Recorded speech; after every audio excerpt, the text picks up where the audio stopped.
You could call it a sunset impeachment. President Trump impeached for a second time with just days left in his term. That timing raising questions, a big one in particular. How do you have a Senate trial for an impeached president who's no longer in office? NBC News legal analyst Danny Cevallos shows us what's to come. Donald Trump has now been formally impeached by the House of Representatives for the second time in his term, a first for presidents. Next, the articles go to the Senate, where the House will appoint managers to act as prosecutors, and the president does get his own defense counsel. And although the Senate does have rules of procedure for an impeachment trial, the Senate makes those rules, so it can unmake them if it sees fit. An impeachment trial kind of looks like a trial in a regular court, but not really.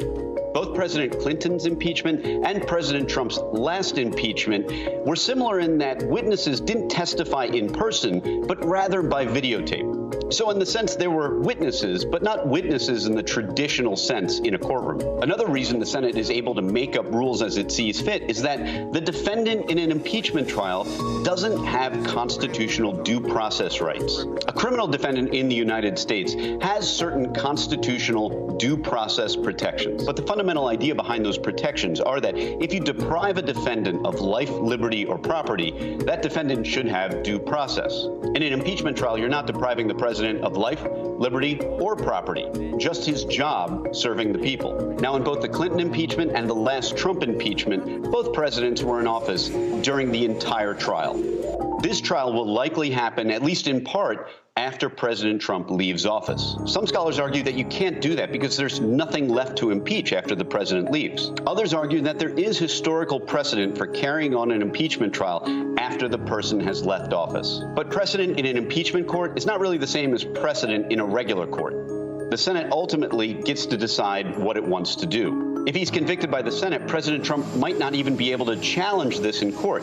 That's because the Constitution clearly says the Senate has the sole power to try impeachments. A court, including the Supreme Court, might look at this and say, this is a political question. In other words, we don't have the power to hear this case. Impeachment has a kind of mandatory minimum sentence. If the defendant is convicted of any of the high crimes and misdemeanors, he must be removed from office. If President Trump is already gone, there's nothing to remove. But an optional additional punishment is disqualification from holding future office. Disqualification from future office is not automatic. We saw this in the case of impeached Judge Alcee Hastings, who was tried, convicted, and removed, and later became a member of Congress. If the Senate can convict Trump after he leaves office, then they can choose to disqualify him from holding future office. This would bar President Trump from running for office in 2024 or any time after. Disqualification is probably the best justification for impeaching President Trump after he leaves office. This is because impeachment is not so much about punishing past wrongs, but protecting the American public from future crimes.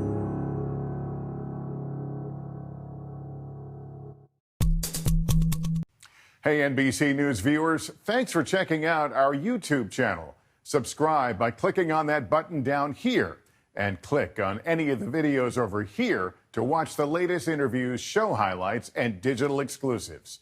Thanks for watching.